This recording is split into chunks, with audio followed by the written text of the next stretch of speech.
rest is important in their identity. When I don't see them, Even in this route of recovery, you get to Real really people, real stories, real recovery. I am Kat, and I'm on the road of recovery.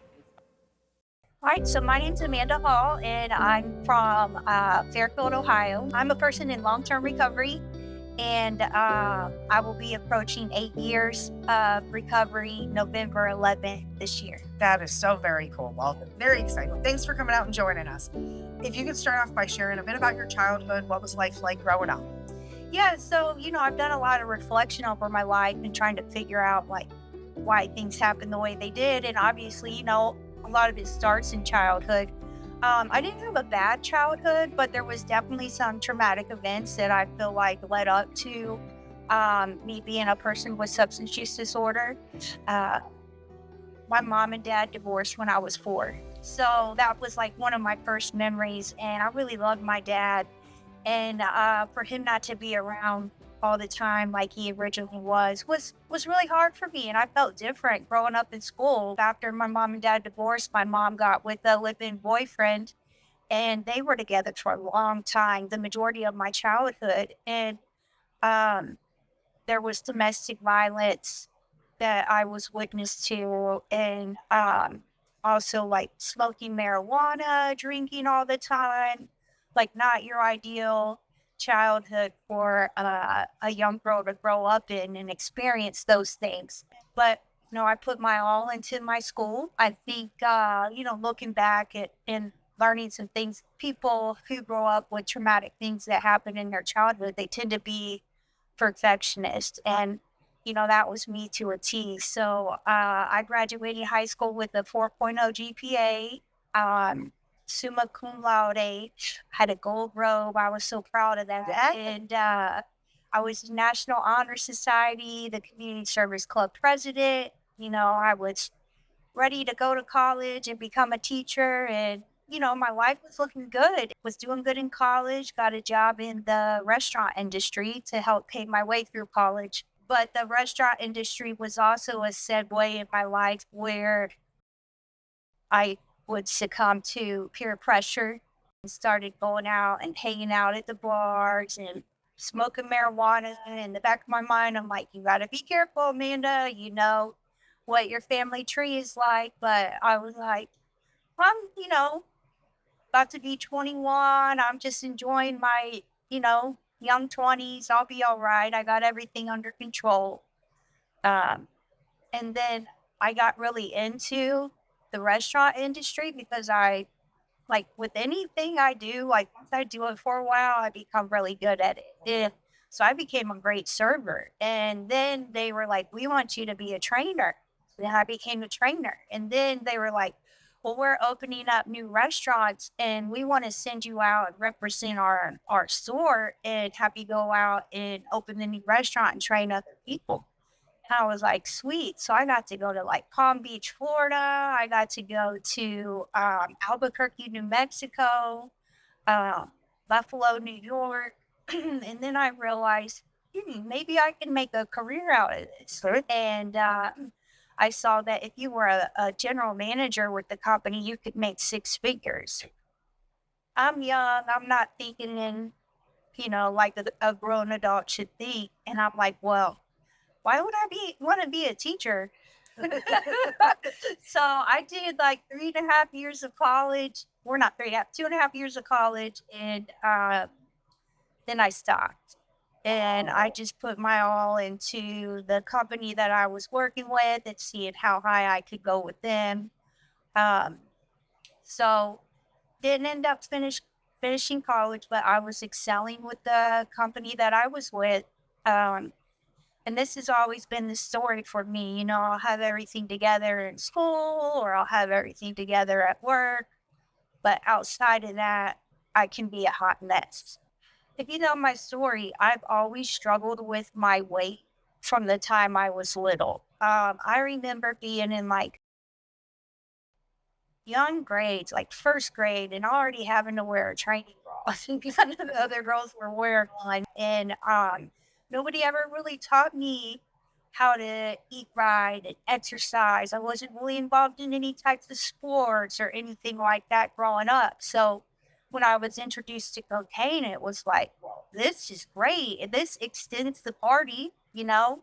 I can keep drinking and not pass out, and then I don't have to eat as much. Wow, look, I'm losing weight, and I felt great. So I was like, Win-win. right, I'll be all right.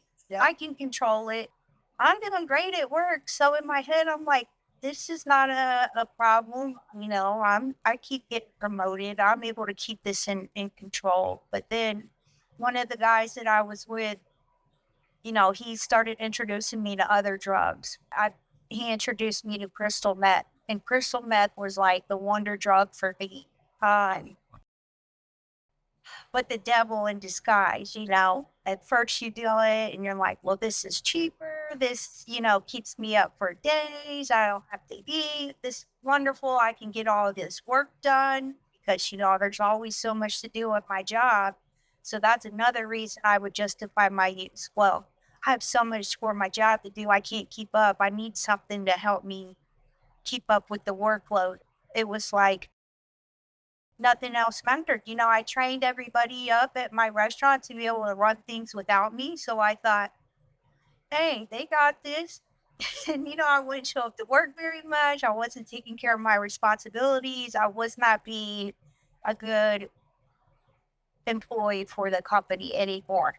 And the sad thing is I know that they knew something was up with me, because it was like I was their poster child. To go from that to showing up late, not taking care of your responsibilities. And even though I was on crystal meth, I had gained a ton of weight. I think because, my number one addiction being food, it was like I could get high on that and still eat after using it for such a long period of time. And I should have spoke up. I should have said something like, I need help, but there's so much stigma. Yeah, if you have a drinking problem, you can speak up and say you need help. They'll let you go get treatment and you'll be able to keep your job. But as a general manager, if you speak up and say, I have an addiction to crystal meth, I need help, the thought in my mind was, they're going to fire me. Or they would never let me come back as general manager, because everybody would be like, I'm not working for her. She used to smoke meth. So I never said anything. Eventually, I was terminated after a 13-year career with them. Wow. And it was like, what am I going to do with my life?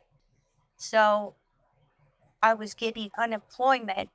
And in my addict mind, I was like, well, I could be the general manager of the streets. I'm going to take my checks and I'm going to buy a big, bulk amount of drugs, and I'm going to sell them, and that's how I'm going to survive. And needless to say, that was another job I wasn't very good at. I did that for about 2 years before I ended up being sent to the Ohio Reformatory for Women. I got a 3-year prison sentence out of that. Hey. Just to be where I was at after everything I had accomplished in my life. I used to own my own home. I used to have great credit.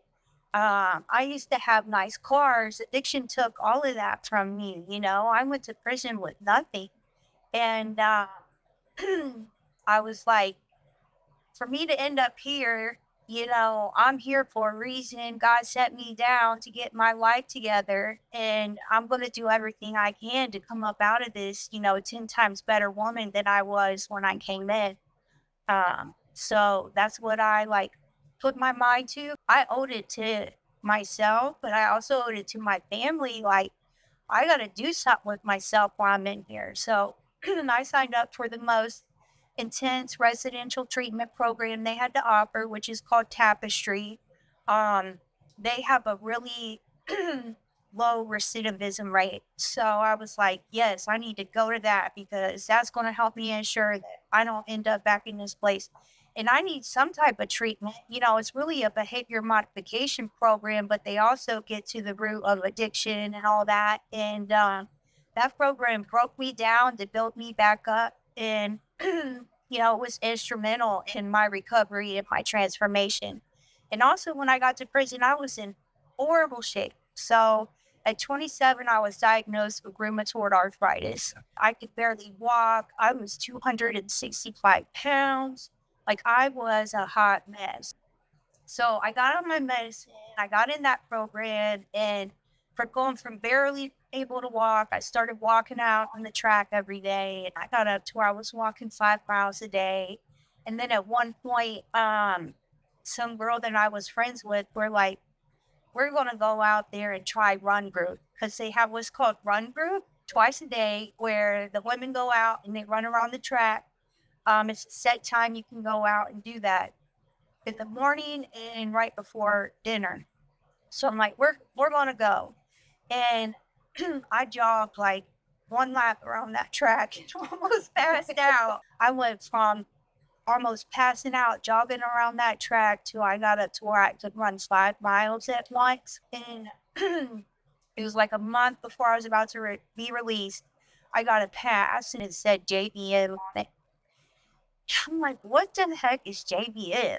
Like, I'm not going to this. So told me, Mandy, you better go to that. So I went, and I couldn't believe it was a job that was somewhat close to where I live. And they're a manufacturer, and they were saying, we give jobs to people with felonies on their record. And I was like, yeah, right. What do they pay? $8 an hour. But no, this was back in 2019, and they were paying like $13 an hour to start, which is nothing now. But back in 2019, that was a livable wage. Right. And sure enough, I got out, and they weren't lying. I got a job at JBM. I was released on July 11th, 2019. And I started, I believe, August 22nd. So about a little over a month after I was released, I had a job. That's incredible. Yeah. And one thing, I just loved all of the supports that JBM had in place to help me. So they had a life coach, which was so cool because she was like my number one cheerleader. She was right there, with me through everything. If I ever had any issues or needed to talk to somebody, she was always there. And so just doing all the things at work to help me get my life back together. And then, so my best friend that I mentioned, her husband, Kevin, my man now, is his best friend. Oh, wow. So we always knew each other. And so we hit it off pretty good and started dating. And it was like, wow, I finally got a good man in my life. It was like true, genuine love, not loving me for what I had, because I didn't have that much back then, And so like everything in my life was falling into place. And then JBM had this coaching graduation coming up. It was the very first one. It's like once a year we celebrate everybody who goes through the life coaching program and completes it. It had like this graduation with this fancy dinner, and everybody gets an award. And it's like the first time in a long time we get to stand up and be proud of ourselves and have somebody from our family there to see it. It's really special. Well, they asked me to be the keynote speaker at that graduation. That was awesome. And by that time, Kevin and I had already had our daughter Kaya, with her name on my neck every day. And it's crazy because I always wanted a family. Like, that's what I wanted more than anything growing up. After my parents divorcing and having that, upbringing that wasn't the greatest, I wanted to find a man that loved me and cherished me and have a family with him. And it was like I was looking for that in all the wrong places. And it's like I went through this awful experience, come out on the other side of it, and I meet my knight in shining armor, and we have a beautiful baby girl. And it's like I always wanted a beautiful baby girl with my eyes, and sure enough, God gave her to me. Everything has come full circle. Not only do I have a wonderful man and daughter, but I have a purpose driven career where I get to help other people who were in the same situation I was, and I can kind of be their role model and cheerleader, hope, inspiration, whatever you want to call it. So they know, hey, if she can do it, I can do it too. I'm back in college now. So next year I'll graduate with my degree in human resources. And I was also named 2024 Team Member of the Year at JPM. And you won't believe what they give you for that. What's that? A $5,000 paid vacation anywhere you want to go, Oh my and gosh. 5 extra vacation days. So we got to go to Disney World this year, which was super awesome. Wow. Yeah, what an incredible transformation. And you've really, I mean, the one thing that sticks out so much to me is that you made decisions at different points in your life, some of them healthy, some of them not so. But when you have made decisions and had that tenacity to follow through, that, it's not easy, but you have done it, and look at what it's worth. I mean, Right. you have created this life that is, just about as close to picture perfect as you can get. Right. And it made me really realize like I've always been a good person. People who are addicted to drugs, people who are in recovery, they're not bad people. Now I'm still a good person, but I make good decisions and good things are happening. So that's Right. incredible. So thank you again so much for coming out, sharing your story, and being able to see that there are employers out there that really do get it, and they get that whole, the whole person is who they're hiring when they are, and hopefully this will help spread that word a little bit more as well.